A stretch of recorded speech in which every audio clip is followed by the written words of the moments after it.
Puji Tuhan, haleluya. Shalom, dan kawan dikasih Tuhan Yesus. Kembali lagi kita akan meneruskan, kita akan membaca, kita akan merenungkan firman Tuhan.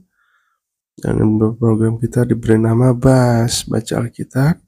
Setiap hari kita akan melanjutkan pembacaan kita, perenungan kita firman Tuhan. Biarlah melalui perenungan kita, melalui pembacaan Alkitab kita semakin hari semakin mengerti kehendak Tuhan, kita semakin hari semakin sungguh-sungguh di hadapan Tuhan, dan tentunya kita akan semakin dekat dan biarlah kita semakin peka akan suara Tuhan di dalam kehidupan kita, karena hanya di dalam Tuhanlah kita dapat mengerti, kita dapat mengetahui kehendak-kehendaknya, dan kita pasti akan dilindungi, disertai, dan diberkati Tuhan. Haleluya, amin. Yes, mari kita bersatu di dalam doa. Bapa yang baik, kami bersyukur Tuhan, kami kembali pada hari ini, kembali datang kepadamu. Kami sadar betul ya Tuhan, tanpa Engkau kami tidak bisa berbuat apa-apa. Tanpa Engkau pada hakikatnya kami adalah mayat-mayat hidup ya Bapa, karena kami hanyalah debu dan tanah yang tidak berharga, tetapi dibuat berharga oleh karena kasih Kristus, oleh karena pengorbanan-Mu di kayu salib ya Bapa. Kami bersyukur Tuhan, kami bangga punya Allah seperti Engkau ya Bapa.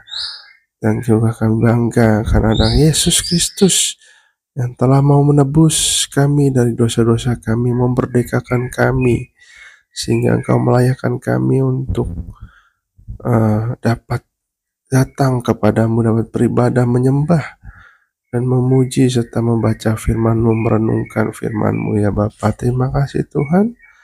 Ampuni akan segala dosa kesalahan kami ya Tuhan, yang kami perbuat yang baik sengaja maupun tidak disengaja ya Bapa. Terima kasih Tuhan, sebentar kami mau merenungkan firman Tuhan, mau melanjutkan membaca Alkitab kami. Biarlah Engkau berikan hikmat buat kami semua, berikan pewahyuan-Mu atas kami, sehingga kami dapat mengerti apa yang kami baca dan kami renungkan pada hari ini. Terima kasih Tuhan Yesus, hanya di dalam nama Tuhan Yesus Kristus. Haleluya, amin. Amin. Nah, kita akan melanjutkan bacaan kita hari ini di dalam Keluaran 27.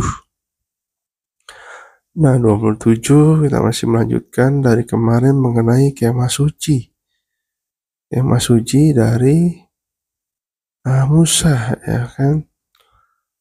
Tentang tabernakel Musa. Nah, di sini ada 3 perikop.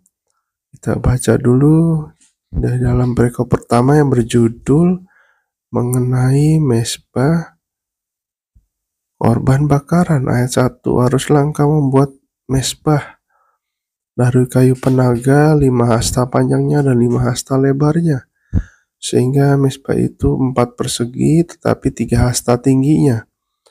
Haruslah engkau membuat tanduk-tanduknya pada keempat sudutnya. Tanduk-tanduknya itu haruslah seiras dengan mesbah itu, dan haruslah engkau menyalutnya dengan tembaga. Juga harus engkau membuat kuali-kualinya, tempat menaruh abunya, dan sodok-sodoknya, dan bokor-bokor penyiramannya, garpu-garpunya, dan perbaraan-perbaraannya. Semua perkakasnya itu harus kau buat dari tembaga. Haruslah engkau membuat untuk itu kisi-kisi, yakni jala tembaga, dan pada jala-jala itu haruslah kau buat 4 gelang tembaga pada keempat ujungnya. Haruslah engkau memasang jala-jala itu dan di bawah jalur mesbah itu, mulai dari sebelah bawah sehingga jala-jala itu sampai setengah tinggi mesbah itu. Haruslah engkau membuat kayu-kayu pengusung untuk mesbah itu, kayu-kayu pengusung dari kayu penaga, dan menyalutnya dengan tembaga. Kayu-kayu pengusungnya itu haruslah dimasukkan ke dalam gelang-gelang itu, Dan kayu-kayu pengusung itu haruslah ada pada kedua rusuk mezbah itu waktu mezbah itu diangkut. Mezbah itu harus kau buat berongga dan dari papan seperti yang ditunjukkan kepadamu di atas gunung itu. Haruslah demikian dibuat mezbah itu. Nah, mezbah korban bakaran ini ada di dalam kemah suci, ada di dalam tabernakel, ya kan kawan. Jadi ada beberapa bagian dari tabernakel, dari mezbah, dari kemah suci Musa. Jadi di sini jelas diukurlah harus sesuai dengan apa yang diperintahkan Tuhan. Dan Tuhan begitu luar biasa, dibikin secara rinci, ya kan. Nah, kalau mezbah korban bakaran ini banyak kan dipakai harus dari tembaga. Nah, jadi korban mezbah bakaran ini memang saat itu jika ingin masuk ke kemah suci, masuk ke tabernakel ini, jadi seseorang harus ada korban bakaran, harus ada yang dikorbankan dulu kawan. Ya kan, nggak bisa sembarang masuk, supaya korban bakaran itu dipersembahkan kepada Tuhan. Supaya apakah layak persembahan itu yang dikorbankan kepada Tuhan. Nah, mezbah korban bakaran ini letaknya ada di pelataran. Di pelataran dari kemah suci, jadi belum masuk ke dalam ruang Maha Kudus. Jadi masih ada di depan. Karena memang itu awal-awalnya orang Israel itu harus membawa korban bakaran. Tentang korban bakaran ada bakaran penebusan, ya kan, penebusan dosa, penebusan salah, korban keselamatan. Jadi saat itu memang Yesus belum hadir di dunia ini, jadi harus mengorbankan hewan, kambing, domba, lembu, sapi, ya kan. Nah, tapi kita bersyukur kita udah hidup di dalam zamannya Roh Kudus, zaman anugerah, zaman kasih karunia kawan, karena Yesus sudah hadir dan Yesus itu yang menjadi korban bakaran itu sendiri. Korban bakaran yang suci, yang kudus, karena kita tahu, kita belajar bahwa Yesus itu tidak berdosa selama hidup di dunia. Sehingga korban yang suci itu cukup sekali saja. Sekali dan untuk selamanya. Dosa-dosa manusia diampuni. Haleluya, kita bersyukur. Karena melalui salib Kristus, Yesus dikorbankan untuk menebus dosa-dosa manusia yang percaya kepadanya, yang beriman kepadanya. Amin. Jadi kita bersyukur, kita harus kuat. Karena zaman Musa, zaman bangsa Israel harus mengorbankan hewan, harus ada korban bakaran. Gitu ya kan. Nah, jadi itulah salah satu dari kemah suci. Nah, kita lanjutkan mengenai pelataran. Nah, ini yang tadi pelataran itu bagian luar. Bagian luar dari kemah suci, tapi masih di bagian dalam. Masih termasuk di bagian dalam.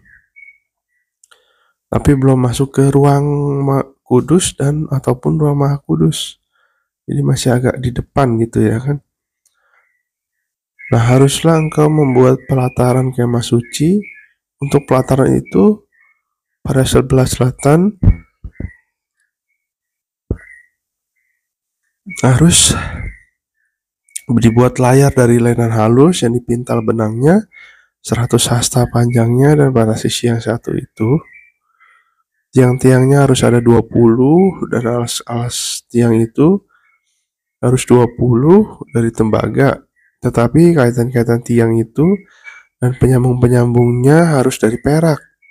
Demikian juga pada sebelah utara, pada panjangnya harus ada layar yang 100 hasta panjangnya, tiang-tiangnya harus ada 20, dan alas-alas tiang itu harus 20 dari tembaga, tetapi kaitan-kaitan tiang itu dan penyambung-penyambungnya harus dari perak. Dan pada lebar pelataran itu pada sebelah barat harus ada layar yang 50 hasta dengan 10 tiangnya dan 10 alas tiang itu. Lebar pelataran itu yaitu pada bagian muka pada sebelah timur harus 50 hasta, yakni 15 hasta layar untuk sisi yang satu di samping pintu gerbang itu dengan 3 tiangnya dan 3 alas tiang itu. Dan juga untuk sisi yang kedua di samping pintu gerbang itu 15 hasta layar dengan 3 tiangnya dan 3 alas tiang itu. Tetapi untuk pintu gerbang pelataran itu tirai 20 hasta dari kain ungu tua dan kain ungu muda, kain kirmizi, dan dari lenan yang halus yang dipintal benangnya, tenunan yang berwarna-warna dengan 4 tiangnya dan 4 alas tiang itu. Segala tiang yang mengelilingi pelataran itu haruslah dihubungkan dengan penyambung-penyambung perak, dan kaitan-kaitannya harus dari perak, dan alas-alasnya dari tembaga. Panjang pelataran itu haruslah 100 hasta, lebarnya 50 hasta, dan tingginya 5 hasta. Dari lenan halus yang dipintal benangnya dan alas-alasnya harus dari tembaga. Adapun segala perabotan untuk seluruh perlengkapan kemah suci dan juga segala patok dan segala patok pelataran semuanya harus dari tembaga. Nah, ini adalah tentang mengenai pelataran masih di bagian luar, kawan. Ya kan? Di bagian luar, jadi ada pintu gerbang. Ini kalau kita lihat film-film gitu ya kan, film-film perang kerajaan, itu di depan ada pintu gerbang ya kan. Dia taruhlah semacam kotak persegi panjang. Di depan itu ada pintu gerbang. Ketika kita masuk pintu gerbang biasanya ada kayak semacam lapangan gitu ya, kayak semacam lapangan yang kosong. Nah, itu disebut pelataran. Baru setelah pelataran itu biasanya ada pintu lagi kan. Nah, di sini namanya pintu kemah. Nah, itulah di dalam situ masuk ada ruang kudus dan ruang maha kudus. Nah, kalau kita lihat film kerajaan itu biasanya itu gedungnya merupakan gedungnya yang untuk raja. Gitu ya kan, ada pintu lagi biasanya kan kalau kita lihat film-film perang, film-film Mandarin Cina yang perang-perang gitu, kerajaan-kerajaan gitu ya kan. Nah, kita bayangkan seperti itu, kawan. Walaupun di sini adalah mengenai kemah suci.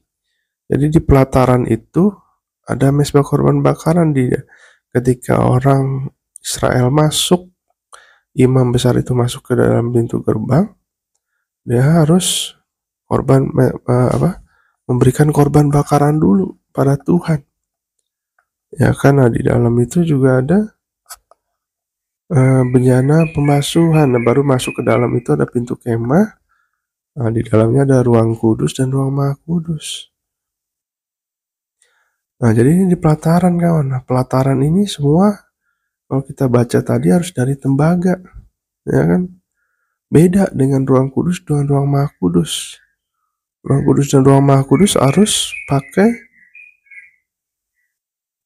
Pakai emas. Ya kan? Nah, kalau di pelataran pakai tembaga. Jadi beda tingkatannya, kawan. Nah, tembaga itu diartikan itu juga ada penghukuman atau ada pembalasan. Nah, kenapa itu harus ada tembaga yang melambangkan penghukuman atau pembalasan, kawan? Makanya harus ada korban bakaran dulu supaya penghukuman itu ada penebusan dosa, biar Tuhan itu menebus dosa-dosa dulu gitu ya kan, sebelum masuk ke dalam. Karena memang hukum Taurat itu menyatakan hukumannya atas dosa. Makanya saat itu harus ada penebusan dosa dulu, korban bakaran. Supaya tidak ada penghukuman, supaya penghukuman itu sudah ditebus oleh Tuhan. Nah, jadi kita belajar bahwa itu di pelataran. Jadi harus ada aturan masing-masing. Coba kita lihat dulu di perkawinan terakhir mengenai minyak untuk lampu, ayat 20. Haruslah kau perintahkan kepada orang Israel supaya mereka membawa kepadamu minyak zaitun tumbuk yang murni untuk lampu, supaya orang dapat memasang lampu agar tetap nyala. Di dalam kemah pertemuan di depan tabir yang menutupi tabut hukum, haruslah Harun dan anak-anaknya mengatur dari petang sampai pagi di hadapan Tuhan. Itulah suatu ketetapan yang berlaku untuk selama-lamanya bagi orang Israel, turun-temurun. Nah, ini tentang minyak untuk lampu. Jadi lampu ini harus tetap menyala di depan tabir, jadi di depan penutup ruang Maha Kudus. Haruslah diatur supaya lampu itu tetap menyala. Nah, kita ingat bahwa di dalam firman Tuhan itu pelita bagi kakiku, kaki kita. Jadi artinya hidup kita harus terus menyala, harus terus terang. Untuk apa? Untuk memancarkan kasih Kristus. Dan kita harus berpegang teguh kepada firman Tuhan. Firman Tuhan itu adalah sumber pelita kita, sumber lampu kita, sumber terang kita. Kalau kita mau ikuti firman Tuhan, kita mau berpegang teguh pada Tuhan, pada firman Tuhan, pasti jalan kita terang. Lampu kita akan terus menyala. Biarlah roh kita terus menyala-nyala melayani Tuhan, kawan. Untuk dekat dengan Tuhan, amin. Yes. Jadi begitu luar biasa, Tuhan memerintahkan Musa untuk membuat kemah suci, membuat tabernakel. Secara ukuran, bahannya semua, detail-detailnya dikasih tahu oleh Tuhan, begitu luar biasa. Tuhan juga ahli dalam bangunan ternyata, kawan, ya kan. Bahkan Musa dimampukan menjadi seorang ahli bangunan. Jadi bisa membuat kemah suci secara detail, secara pas. Luar biasa, kawan, ya kan. Yes, memang Tuhan kita itu ahli dalam segala hal. Apapun bisa dia perbuat, jadi kita gak usah khawatir. Dan kita bersyukur zaman sekarang, ketika Yesus sudah hadir, kita tidak perlu repot-repot lagi membawa korban bakaran. Kita gak perlu repot-repot lagi, ya kan. Jika masuk ruang Maha Kudus harus suci, harus kudus dulu, kalau gak kita mati. Kita bersyukur saat ini adalah zamannya anugerah, zaman kasih karunia. Nah, jangan kita sia-siakan, kawan. Jangan sampai kasih karunia itu tertutup. Kalau sudah tertutup, tidak ada lagi pengampunan. Suatu saat firman Tuhan, Alkitab akan diangkat. Kita akan cari-cari, tidak ketemu. Nah, saat ini, ketika kita masih bebas untuk datang kepada Tuhan, bebas untuk membaca, merenungkan firman Tuhan, mari kita sungguh-sungguh agar kita semakin kuat di dalam Tuhan. Dan ketika kita dipanggil Tuhan ataupun Tuhan Yesus dan kedua kalinya, kita didapatinya berkenan, kita didapatinya setia, amin. Yes, itulah yang kita kejar, supaya kita dilayakkan dan kita bersama-sama dengan Yesus hidup yang kekal. Jangan sampai keselamatan kita hilang oleh karena dunia ini, oleh karena keinginan-keinginan daging, keinginan dunia, dosa-dosa yang kita lakukan. Anda rugi besar kawan, ya kan? Yes, mari kita bersatu di dalam doa. Bapa yang baik, kami bersyukur Tuhan atas firman Tuhan pada hari ini. Biarlah Engkau yang terus memberi pengertian buat kami, dan biarlah firman Tuhan ini tertanam dalam hati kami masing-masing ya Bapa. Dan kami dapat melakukannya dalam kehidupan masing-masing Tuhan. Kami tidak mau meninggalkan Engkau, kami tidak mau meninggalkan ibadah, kami tidak mau meninggalkan doa, kami nggak mau meninggalkan pembacaan perenungan firman Tuhan ya Bapa. Dan yang kami mau tinggalkan adalah dosa-dosa kami, yang kami mau tinggalkan adalah kehidupan dosa kami ya Bapa. Terima kasih ya Tuhan atas anugerah-Mu, kasih karunia-Mu dalam kehidupan kami, sehingga kami yang tidak berharga dibuat berharga, yang kami tidak ada apa-apanya, Engkau tinggikan kami ya Bapa. Terima kasih ya Tuhan, Kau begitu baik dalam kehidupan kami, dan kami bersyukur Tuhan saat ini juga kami dapat kapanpun datang kepadamu ya Bapa. Tidak seperti waktu zaman Musa Tuhan, harus masuk ke ruang kudus dan ruang maha kudus dulu baru ketemu dengan Engkau ya Bapa. Terima kasih ya Tuhan, kami bersyukur, kami nggak mau sia-siakan keselamatan yang Kau berikan dan telah Kau lakukan dalam kehidupan kami. Biarlah kami menjadi berkat, membawa damai, membawa sukacita, menjadi saksi Kristus dimanapun kami berada. Terima kasih Tuhan, berkati kami semua di dalam kehidupan kami, dalam pekerjaan, usaha, dalam apapun yang kami perbuat, sekolah, kuliah, dan memberkati kami ya Tuhan.